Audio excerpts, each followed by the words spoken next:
L'école propose une offre d'immersion anglaise. Comment cela se déroule techniquement?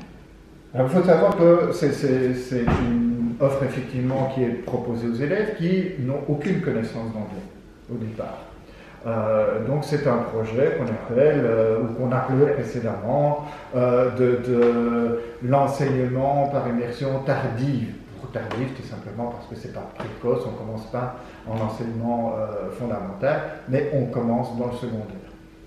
Alors ça veut dire que les élèves sont là dans une insécurité totale au début, puisque effectivement ils doivent apprendre des matières en anglais en plus du cours d'anglais.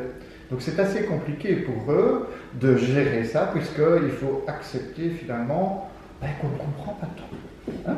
Et c'est pas évident de ne pas tout comprendre et de se dire, bon, au prochain cours, je comprendrai sans doute un peu plus. Alors, ce qui est important aussi, c'est de comprendre qu'il y a 4 heures d'anglais qui sont données, hein, on les a mentionnées dans l'offre d'enseignement dans une autre vidéo, et les heures données en anglais. Parce que parfois les parents disent, oui, mais enfin, au bout d'un an, ces élèves ne parlent pas anglais, ils ont eu 11 heures d'anglais par semaine. Non, ils n'ont pas 11 heures d'anglais. Ils ont bien, comme les autres élèves, 4 heures d'anglais, et puis ils ont des cours en anglais, où l'anglais est un outil destiné à un autre apprentissage.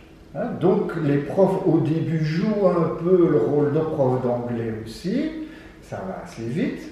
Les profs sont ils sont très animés de théâtre, de mime et autres pour faire comprendre, puisqu'on ne parle pas français évidemment en immersion. Donc on est un peu plus lent dans les apprentissages au départ, et puis on prend le rythme, le programme étant exactement le même évidemment. Si on a un cours d'études du milieu en anglais, le programme est le même évidemment que c'est études en français. Ok. Et si l'on désire inscrire un élève en immersion, quelles sont les démarches qu'il faut effectuer? Il n'y a pas grand-chose en fait. C'est simplement à l'inscription, quand on vient donner son formulaire unique d'inscription à l'école, on coche la case immersion.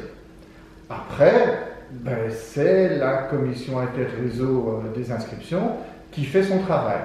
Elle va classer les élèves pour l'école et pour l'immersion en même temps. Ça veut dire que si les 72 premiers élèves prioritaires dans le classement ont tous demandé l'immersion, c'est eux qui y vont.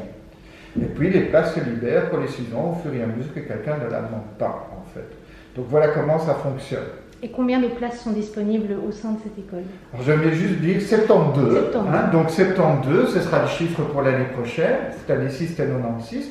D'une année à l'autre, ça peut varier en fonction essentiellement de l'offre que nous avons aussi pour nos professeurs et l'emploi que ça génère.